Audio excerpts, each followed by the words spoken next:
अब सम्यक चारित्र का व्याख्यान करते हैं। सम्यक ज्ञान अंगीकार करने के बाद धर्मात्मा महापुरुष को क्या करना चाहिए वही कहते हैं। जिन्होंने दर्शन मोह का नाश कर दिया है, सम्यक ज्ञान से जिन्होंने तत्वार्थ को जाना है, जो सदा काल अकंप अर्थात दृढ़चित्त वाले हैं, ऐसे पुरुषों द्वारा सम्यक चारित्र अवलंबन करने योग्य है।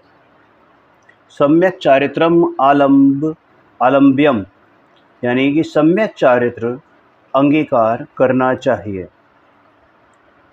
कैसे जीवों को सम्यक चारित्र अंगीकार करना चाहिए, यह प्रश्न उठता है, तो उसके जवाब में कहते हैं कि जिनके दर्शन मोह का नाश हुआ है और जो दर्शन मोह के नाश होने से तत्व श्रद्धानी हुए हैं।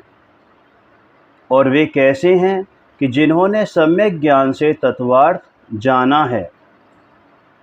और कैसे हैं कि धारण किए गए आचरण में निरंतर निष्कंप हैं, जो किसी भी प्रकार ग्रहण किए हुए आचरण को नहीं छोड़ते। ऐसे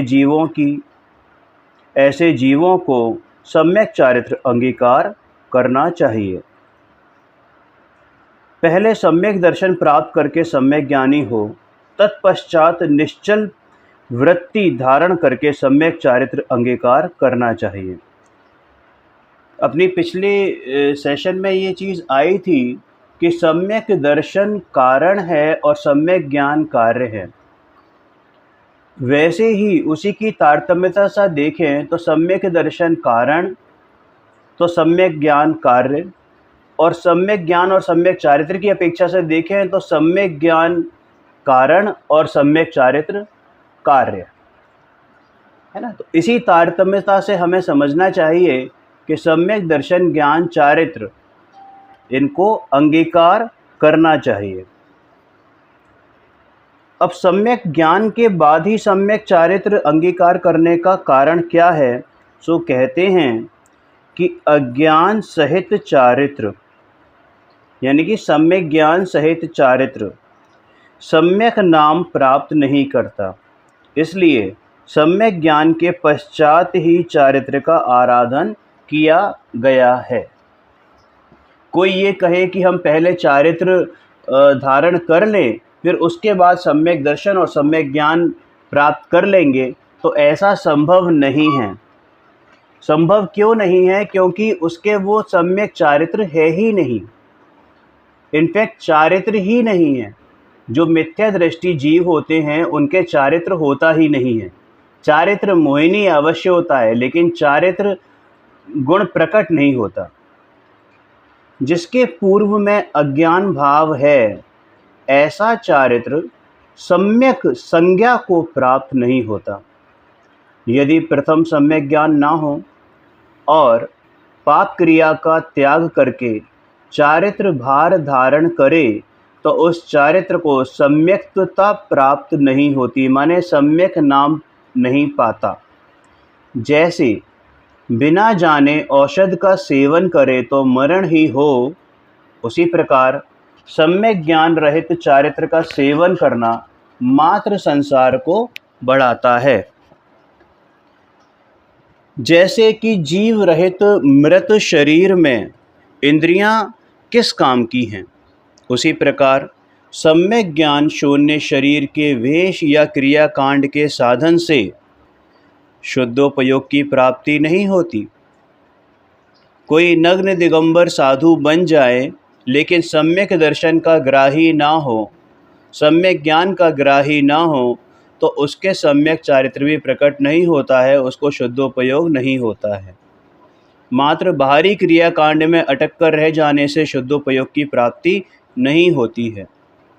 अतः सम्यक ज्ञान की प्राप्ति के पश्चात ही चारित्र का आराधन करने को कहा गया है।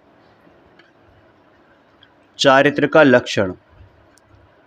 वह चारित्र समस्त पाप युक्त मन वचन काय के योग के त्याग से, जिसको कि हम कहते हैं समस्त सावध्य योग परिहरणात्, यानी कि समस्त सावध्य योग का परिहार करने वाला, यानी सावध्य मतलब पाप, पाप युक्त, तो समस्त पाप युक्त मन वचन काय यानी कि योग के त्याग से संपूर्ण कषाय रहित निर्मल पर पदार्थों से विरक्तता रूप और आत्मस्वरूप होता है।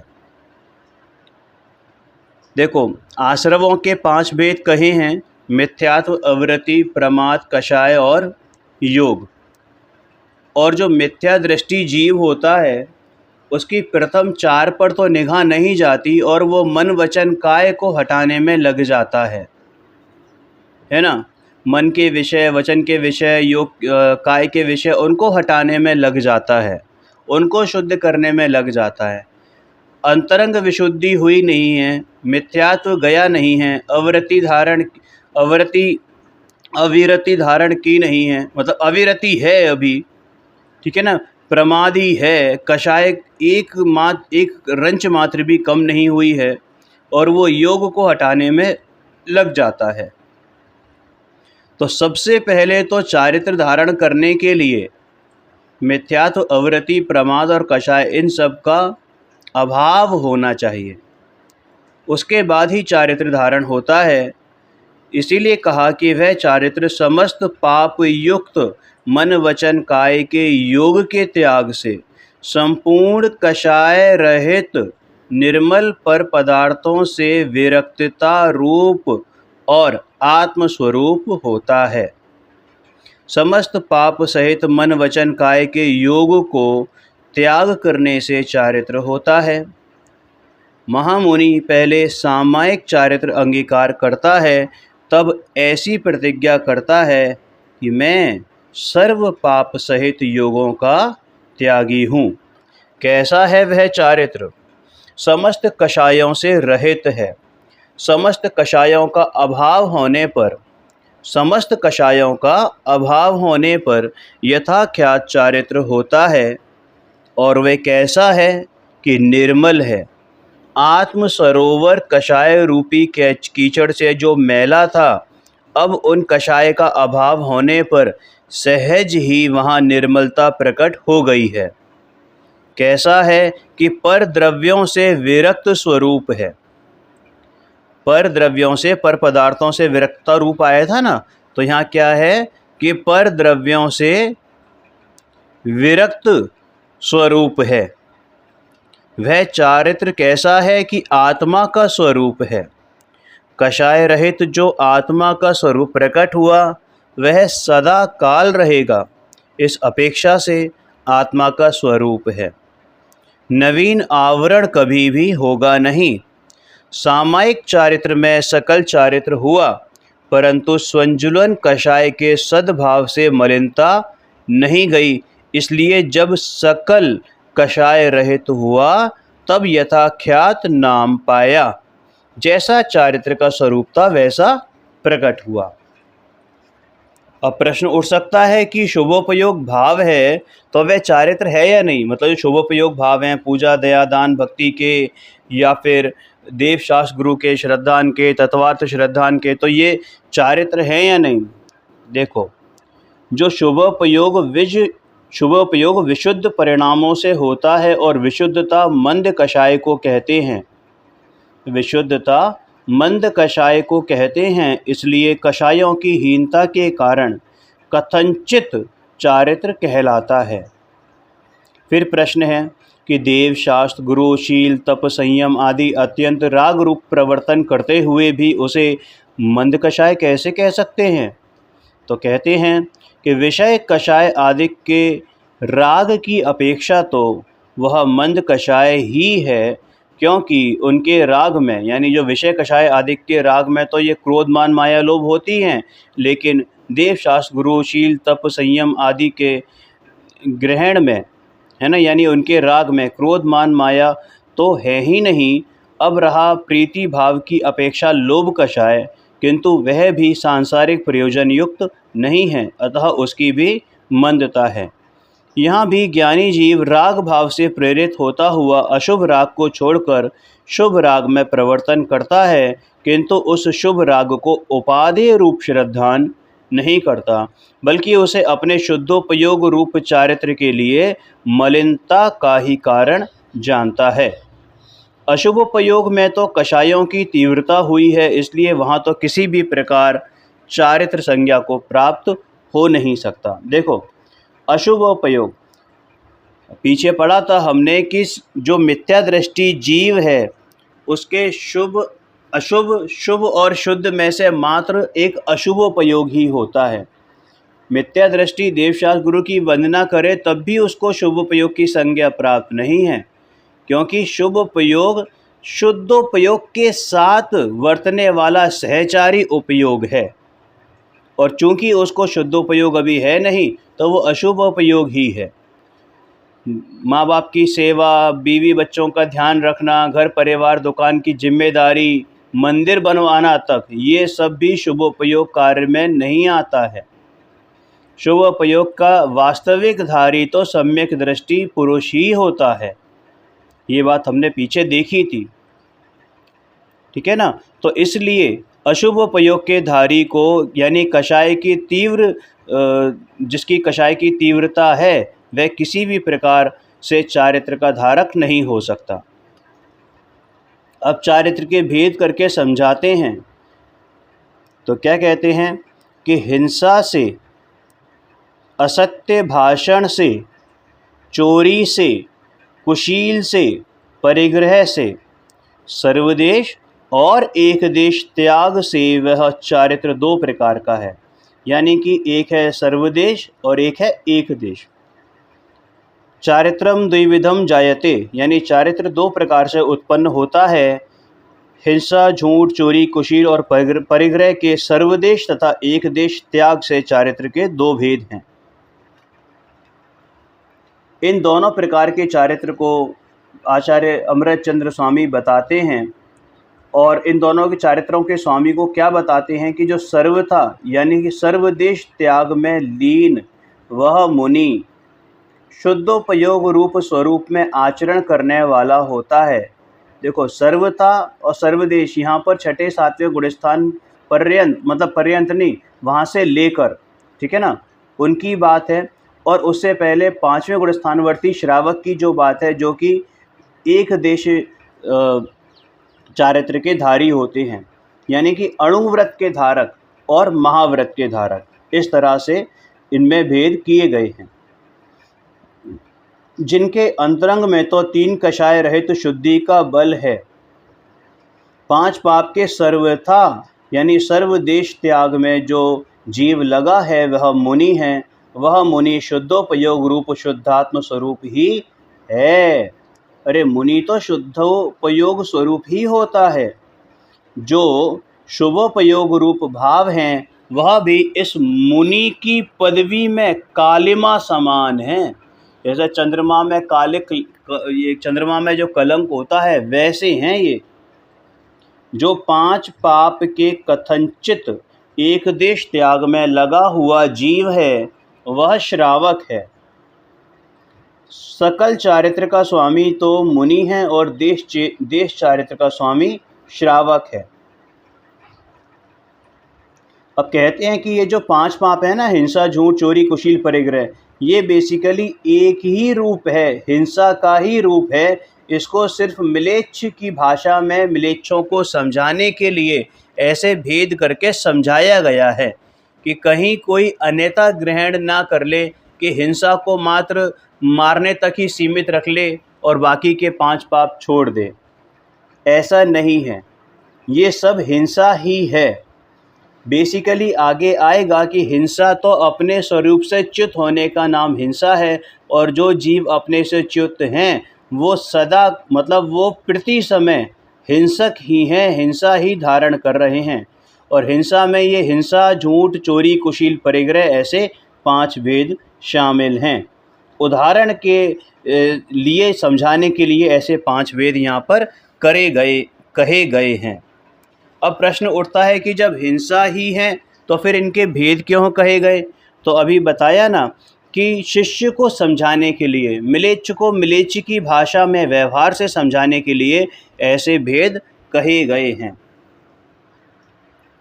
हिंसा का एक भेद हिंसा है, हिंसा का एक भेद झूठ है, हिंसा का एक भेद चोरी है ना, परिग्रह है और अभ्रम यानी कि कुशील है। आगे हिंसा का स्वरूप कहते हैं, कषाय रूप से परिणमित मन वचन काय के योग से जो द्रव्य और भाव रूप से, ध्यान रहे, द्रव्य और भाव रूप से, है ना, दो प्रकार के प्राणों का व्यपरोपरण यानी कि घात करना। द्रव्य प्राण और भाव प्राण दोनों का घात करना निश्चय से भली भांति निश्चित की गई हिंसा है। निश्चय से कषाय रूप परिणमित हुए मन वचन काय के योग के हेतु से द्रव्य भाव रूप दो प्रकार के प्राणों को पीड़न करना, घात करना निश्चय से हिंसा है। अपने मन में, वचन में या शरीर में क्रोध कषाय प्रकट होने पर प्रथम तो अपने शुद्धोपयोग भाव प्राण का घात हुआ। वह हिंसा तो अपने भाव प्राण के व्यपरोपरण यानी कि भाव प्राण के घात होने के कारण पहले ही हो गई, और दूसरी हिंसा कदाचित होवे और नहीं भी होवे। पश्चात कदाचित तीव्र कषाय रूप होने पर अपने दीर्घ श्वास आदि से अथवा हाथ पैर से अपने अंग को पीड़ा उत्पन्न करे या अपघात करके मर जाए, तो इसमें अपने द्रव्य प्राण के घात रूप हिंसा हुई। अथवा कषाय से अन्य जीवों को जो कुवचन कहा, मर्म भेदी हास्य किया या ऐसा कोई कार्य किया जिससे उसका अंतरंग पीड़ित होकर कषाय रूप परिणाम हो जाए, तो पर के भाव प्राण के व्यपरोपरण से हिंसा होती है।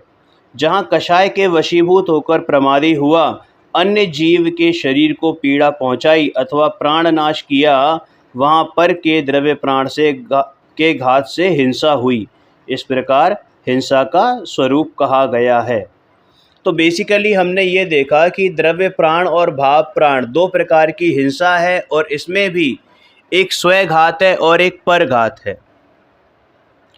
तो जो इसमें सबसे बड़ा जो है वो भाव प्राण है, यानी भाव हिंसा सबसे बड़ी हिंसा है, क्योंकि भाव हिंसा के बाद ही द्रव्य हिंसा होती है। और कदाचित द्रव्य हिंसा, भाव हिंसा होने के बाद कदाचित द्रव्य हिंसा होए या नहीं होए, वो इतना मैटर नहीं करता, लेकिन भाव हिंसा बहुत ज़्यादा मैटर करती है। भाव प्राणों का घात, उसमें भी स्वघात और परघात। आगे हिंसा और अहिंसा का निश्चय से लक्षण वर्णन करते हैं। निश्चय से रागादि भावों का प्रकट न होना यही अहिंसा है, और उन रागादि भावों का उत्पन्न होना ही हिंसा है।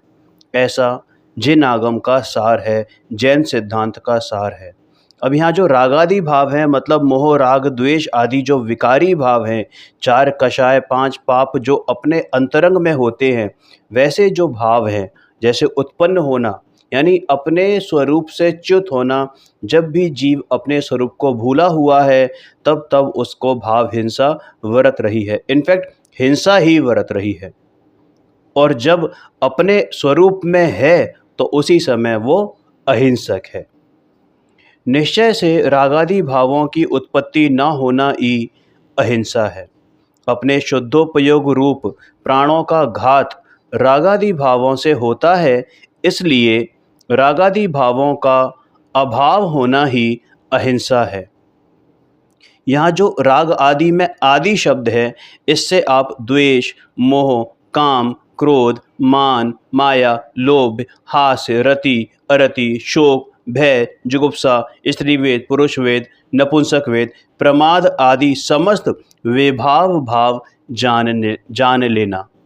इनके क्या लक्षण हैं कि अपने को कोई पदार्थ इष्ट जानकर प्रीति रूप परिणाम का होना राग है, अपने को अनिष्ट जानकर अप्रीति रूप परिणाम का होना द्वेष है, परद्रव्य में ममत्व रूप परिणाम होना मोह है, मैथुन रूप परिणाम होना काम है। इसने अनुचित किया ऐसा जानकर पर को दुखदायक परिणाम होना क्रोध है। दूसरे से अपने को बड़ा मानना मान है। मन वचन काय में एकता का अभाव माया है। पर द्रव्य के साथ संबंध करने की इच्छा रूप परिणाम लोभ है।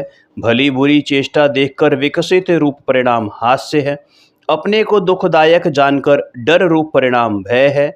अपने इष्ट का अभाव होने पर आर्त रूप परिणाम शोक है। ग्लानि रूप परिणाम जिगुप्सा है। कल्याणकारी आदर में अनादर करना है ना प्रमाद है। इत्यादि समस्त विभाव भाव हिंसा की पर्याय हैं और इनका ना होना ही अहिंसा है। उन रागादि भावों का उत्पन्न होना ही हिंसा है। ऐसा जैन सिद्धांत का रहस्य है। जैन सिद्धांत का विस्तार तो बहुत है, परंतु सर्व का रहस्य संक्षेप में मात्र इतना ही है कि धर्म का लक्षण अहिंसा। हमारा स्लोगन भी है ना, अहिंसा परमो धर्मः।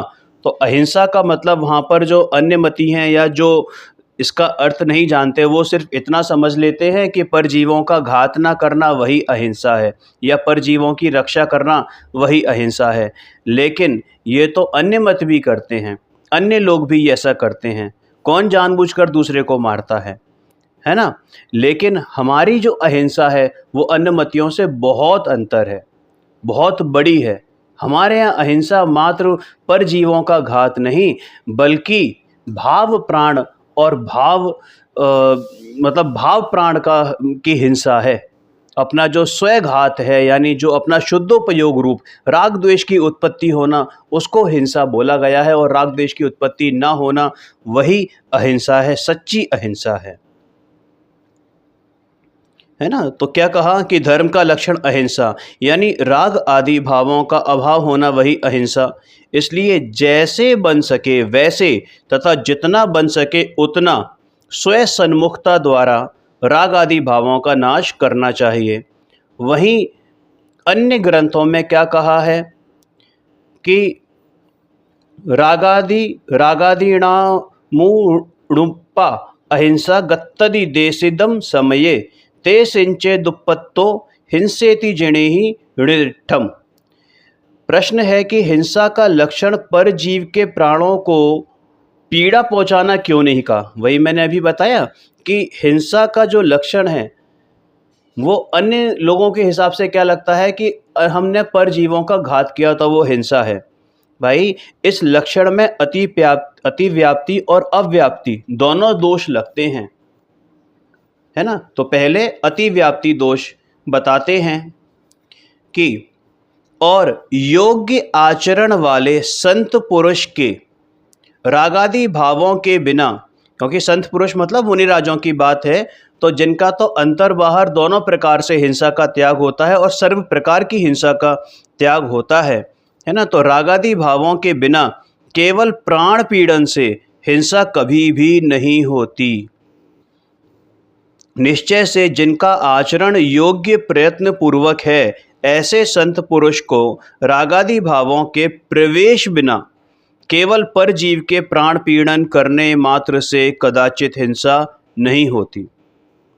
अब देखो इसका खुलासा कैसे किया। महापुरुष यानी संत महात्मा मुनिराज ध्यान में लीन हैं अथवा गमन आदि में सावधानी यत्नाचार से यत्न पूर्वक प्रवर्तन कर रहे हैं। कहते हैं ना, चार हाथ देखकर ईर्या समिति पूर्वक गमन कर रहे हैं और कदाचित इनके शरीर के संबंध से किसी जीव के प्राणों को पीड़ा पहुंच गई, माने गमन कर रहे हैं और कोई चींटी आकर अचानक से उनके पैर के नीचे आ गई, जिस पर उनका ध्यान नहीं गया, सावधानी के बावजूद ध्यान नहीं गया और अचानक से कोई जीव जनावर उनके पैर के नीचे आ गया, तो भी इनको हिंसा का दोष नहीं है। कारण कि इनके परिणाम में कषाय नहीं थी, इसलिए पर जीव के प्राण को पीड़ा होने पर भी हिंसा नहीं कहलाती, अतः अतिव्याप्ति दोष हो जाता है। समझ में आ गई ना बात, कि अगर हम केवल परजीवों के प्राणों को हिंसा मानेंगे तो फिर ऐसे इनको भी दोष लगना चाहिए था, लेकिन इनको दोष नहीं लगा है। तो यहाँ पर क्या बात है कि भाव प्राण यानी भाव प्राणों का घात नहीं हुआ, तो द्रव्य प्राणों का घात कदाचित हो भी जाए तो भी उनको वो हिंसा का दोष नहीं लगेगा। अब अव्याप्ति दोष क्या है? अगर ये माने कि पर जीवों के घात से हिंसा होती है तो इसमें अव्याप्ति दोष क्या है कि रागादि भावों के वश में प्रवर्तती हुई अयत्नाचार रूप प्रमाद अवस्था में जीव मरो अथवा मत मरो, मतलब जीव मरे अथवा नहीं मरे, हिंसा तो निश्चय से आगे ही दौड़ती है। मतलब क्या बताया कि कोई, अब जैसे मुनिराज चल रहे थे वैसे ही कोई आदमी है ना, कोई भी जीव चल रहा है, मदमस्त होता हुआ चल रहा है, प्रमाद में चल रहा है, और कदाचित उसके कोई भी हिंसा नहीं हुई, कोई भी जीव आके मरा नहीं, उसके निमित्त से कुछ नहीं हुआ, लेकिन वो प्रमाद पूर्वक चल रहा है, तीव्र कषाय पूर्वक चल रहा है। चारों कषाय अभी उसके उपस्थित हैं, अंदर हैं, एक भी कषाय का अभी उपशम या अभाव नहीं हुआ है। बावजूद उसके, अगर उसके कोई हिंसा नहीं होती है, उसके निमित्त से किसी जीव का, पर जीव का घात नहीं होता है, तो भी उसको सदा काल हिंसा वरत रही है, प्रत्येक समय हिंसा वरत रही है।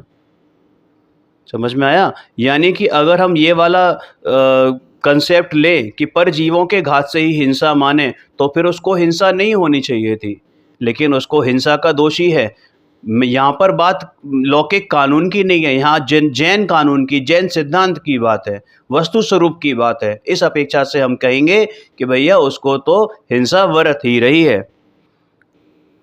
राग आदि प्रमाद भावों के वशीभूत होकर उठने बैठने आदि रूप क्रिया में जीव मरे अथवा न मरे, किंतु हिंसा तो निश्चय से आगे दौड़ती है। जो प्रमादी जीव कषाय के वश होकर गमन आदि क्रिया में यत्न रूप पूर्वक प्रवर्तन नहीं करते, यानी सावधानी पूर्वक प्रवर्तन नहीं करते, उठते बैठते क्रोध आदि भाव रूप परिणमन करते हैं, तो वहाँ जीव कदाचित मरे अथवा नहीं भी मरे, परंतु इसे तो कषाय भाव से अवश्य ही हिंसा का दोष लगता है। अर्थात पर जीव के प्राण को पीड़ा न होते हुए भी प्रमाद के सद्भाव से हिंसा कही जाती है, इसलिए उस लक्षण में अव्याप्ति दोष लगता है।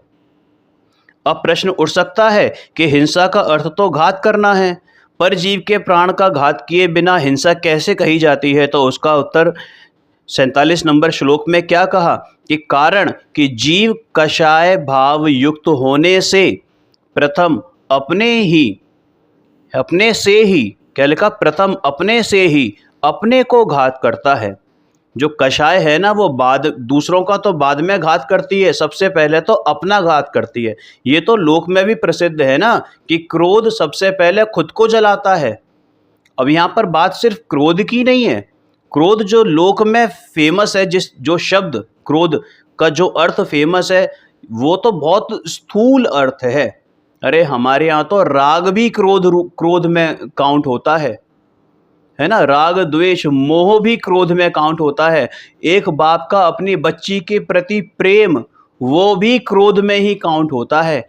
एक बच्चे का अपने माँ बाप के प्रति सेवा, वो भी क्रोध में काउंट होता है। और तो और कड़वी बात कहें कि देव शास्त्र गुरु की जो श्रद्धा होती है ना, व्यवहार श्रद्धा, वो भी क्रोध में काउंट होती है। समझ में आया? जब भी जीव अपने से विमुख होगा, अपने स्वभाव से विमुख होगा, तो वो क्रोध ही होगा, वही हिंसा होगी, वही मान होगा, वही माया है, वही लोभ है। इसलिए सबसे पहले अपने से ही अपने को घात करता है, और बाद में भले ही दूसरे जीवों की हिंसा हो अथवा ना भी हो।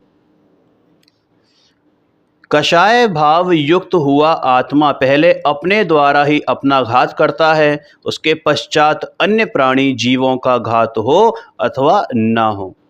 हिंसा तो घात को ही कहते हैं, इसमें कोई दो राय नहीं है। घात दो प्रकार का है, एक है स्वघात और एक है परघात। स्वघात मतलब आत्मघात।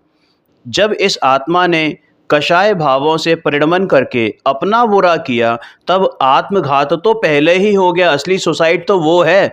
लोग तो अपने को लटक जाते हैं, है ना, फांसी पर लटक जाते हैं, चाकू छुरी घोंप लेते हैं, ट्रेन के नीचे आ जाते हैं, ऊंची बिल्डिंग से कूद जाते हैं, जहर खा लेते हैं। अरे वो तो बड़ा स्थूल है। वो भाव करने से पहले, मतलब वो क्रिया करने से पहले जो उनका भाव आया, मरने का जो भाव आया, जो क्रोध का भाव आया, उन्होंने उस स्थिति में अपना स्वयघात तो पहले ही कर लिया। वो तो मात्र फॉर्मेलिटी रह गई कि आत्मा का शरीर से विच्छेदन होना, ये तो मात्र फॉर्मेलिटी रह गई। उन्होंने स्वयघात तो पहले ही कर लिया। एक बात बताएं, सुसाइड का थॉट भी आपको 7वें नरक का बंद करा सकता है। मतलब इतना खतरनाक ये है कि आपने भैया अपने स्वयघात कर लिया। क्रोध का, मान का, माया का, लोभ का थॉट, ये सारा का सारा नरक और निगोद का ही कारण है। जब इस आत्मा ने कषाय भावों से परिणमन करके अपना बुरा किया, तब आत्मघात तो पहले ही हो गया। पश्चात अन्य जीव का आयुष्य पूरा हो गया हो अथवा पाप का उदय हो तो उसका भी घात हो जाता है, और नहीं हो तो नहीं होता है। तू उसका घात तो कर नहीं सकता, कारण कि उसका घात तो उसके कर्माधीन है। इसके तो अपने भावों का दोष है। इस प्रकार प्रमाद सहित योग में आत्मघात की अपेक्षा तो हिंसा हो ही गई। अब परघात की अपेक्षा भी हिंसा का सद्भाव बताते हैं। हिंसा से विरक्त न होने से हिंसा होती है, और हिंसा रूप परिणमन करने से भी हिंसा होती है।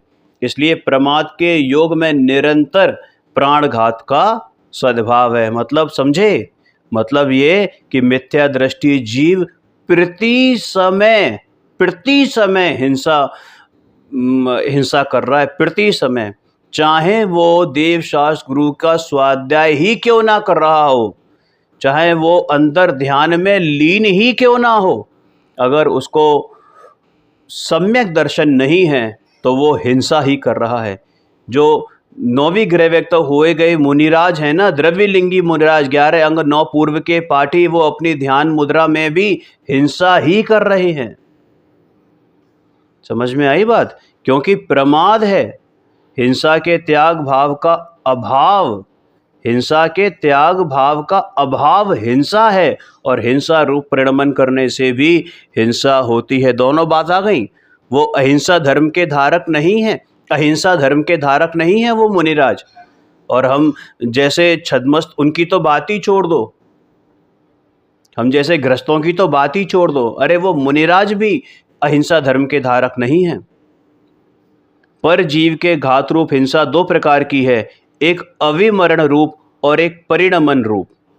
अविमरण रूप मतलब कि हिंसा जिस काल जीव पर जीव के घात में तो प्रवर्तन ना कर रहा हो, अपितु किसी अन्य कार्य में प्रवृत्त रहा हो, परंतु हिंसा का त्याग ना किया हो। जैसे किसी के हरित काय का त्याग नहीं है, हरि का त्याग नहीं है, है ना, हरी फल सब्जियां, इसका त्याग नहीं है, और वह किसी समय हरित काय का भक्षण भी नहीं करता है।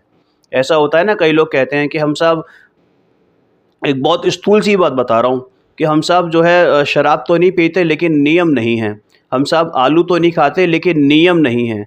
भाई साहब, नियम नहीं है ना, यही सबसे बड़ा दोष है। यही सबसे बड़ा दोष है। आपने आलू नहीं खाया आज तक और आपका नियम भी नहीं है, तो इसका मतलब आपने ऑप्शन ओपन कर रखा है।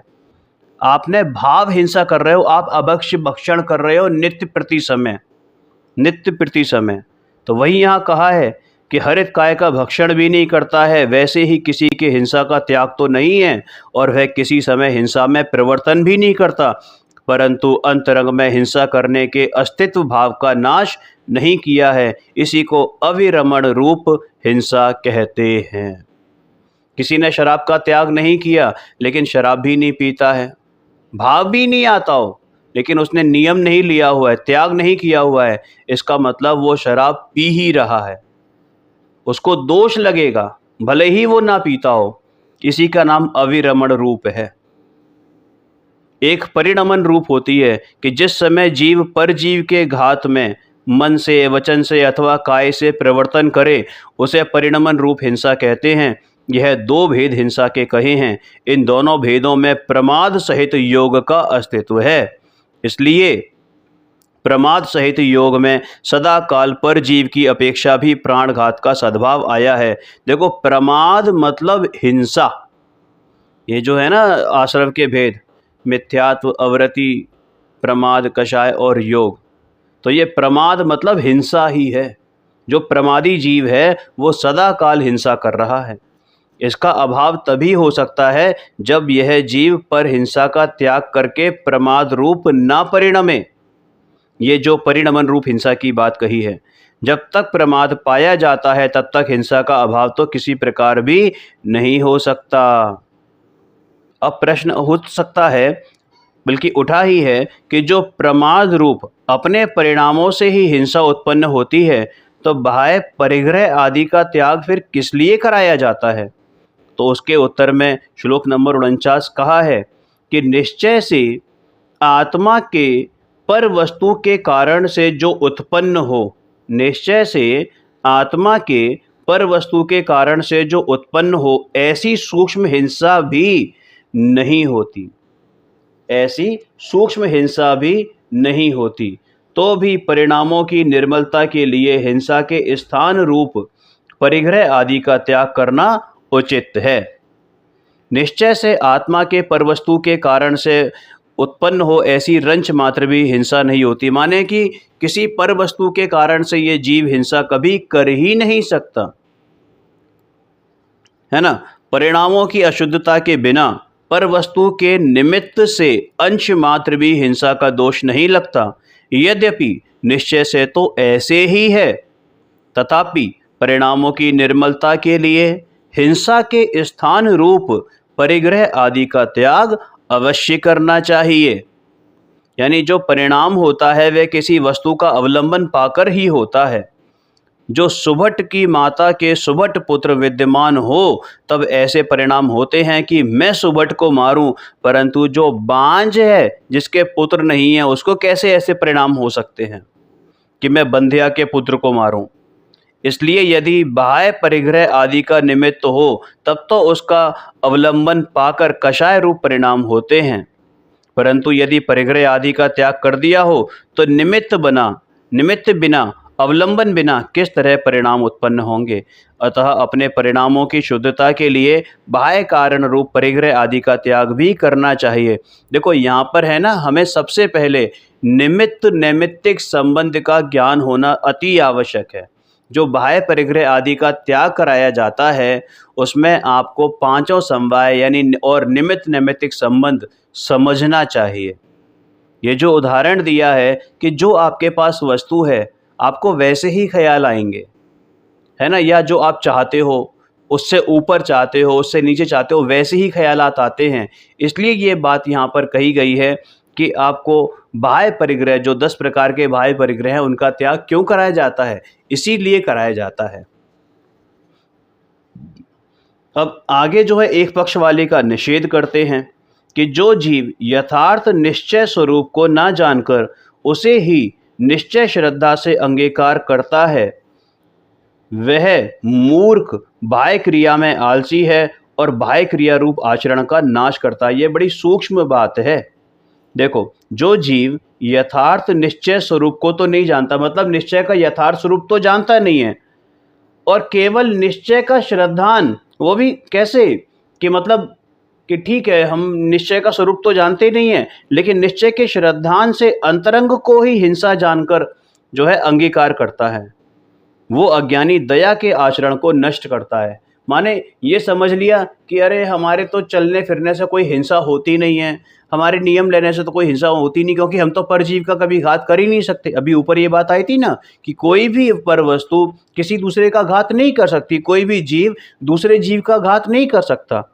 तो भाई ये बात तो सच है, लेकिन इसको गलत तरीके से समझकर, गलत तरीके का इसका व्याख्यान समझकर, अर्थ समझकर, भावार्थ समझकर वो स्वच्छंदी होने लगता है। जो कोई केवल निश्चय का श्रद्धानी होकर यह कहता है कि यदि मैं परिग्रह आदि रखूं अथवा भ्रष्टाचार रूप प्रवर्तन करूं तो इससे क्या हुआ, आया समझ में, कि मेरे परिणाम ठीक होने चाहिए। अरे सारा खेल परिणामों का है, भावों का है, तो फिर ये परिग्रह आदि हो तो क्या फर्क पड़ता है। ये मैं एसी आदि में बैठ के मुनि दीक्षा धारण करके और एसी आदि में बैठूं तो क्या दिक्कत है, कपड़े पहन के भी तो केवल ज्ञान हो जाता है, ऐसी लोगों की मान्यता है। तो भैया ऐसा कहकर ये स्वच्छंद प्रवर्तन करता है तो उस जीव ने दया के आचरण का नाश कर दिया, दया का सच्चा स्वरूप नहीं समझा। वह भाई में तो निर्दय हुआ ही, अंतरंग निमित्त पाकर परिणाम अशुद्ध होते ही होते हैं, इसलिए अंतरंग की अपेक्षा भी निर्दय हुआ। अरे उसके परिणाम कभी भी स्वच्छंद व शुद्ध हो ही नहीं सकते। कई लोगों को ऐसे कहते भी सुना है कि अरे आत्मा थोड़ी खाता है, और वो क्या कर रहे हैं कि अभक्ष भक्षण भी कर रहे हैं, रात में भी खा रहे हैं, अनछना पानी पी रहे हैं, है ना, अन्याय अनीति अभक्ष का कुछ होशो हवास नहीं है। अरे आत्मा थोड़ी करता है, आत्मा थोड़ी गाता है, आत्मा थोड़ी ही चलता है। तो ठीक है नहीं चलता है, लेकिन भाई ये चीज़ आप स्वरूप तो समझो। गे लुब्धता कहाँ गई तुम्हारी, तुम गे लुब्ध तुम हो, गे आसक्ति तुम्हारी छूटी नहीं है, और तुम जो है निश्चय की बात कर रहे हो। तो ऐसे निश्चयभासी जीव हैं।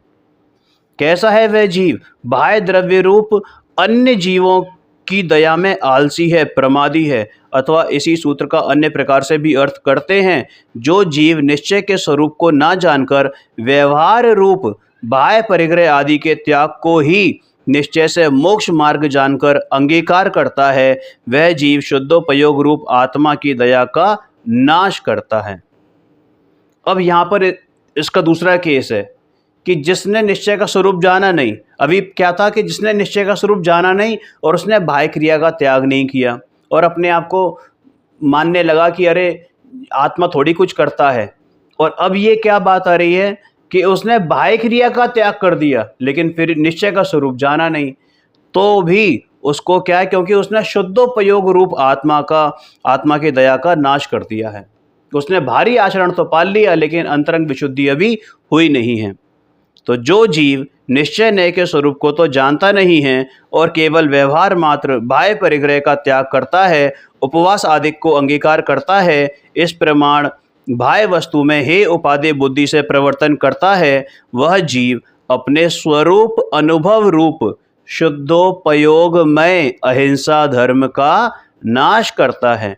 अरे कैसा है वह जीव, कैसा है वह जीव, उद्यम से उसने अशुभोपयोग को तो त्याग दिया है, परंतु बाह्य पर जीव को दया रूप धर्म के साधन में ही आलसी होकर बैठ रहा है और शुद्धोपयोग भूमिका में चढ़ने का उद्यम नहीं करता, पुरुषार्थ नहीं करता। इस प्रकार एकांत पक्ष वाले का निषेध किया है। आगे द्रव्य हिंसा और भाव हिंसा की अपेक्षा से भिन्न भिन्न प्रकार के भंग बताते हैं। इसको नेक्स्ट सेशन में करेंगे, तब तक के लिए जय जिनेंद्र।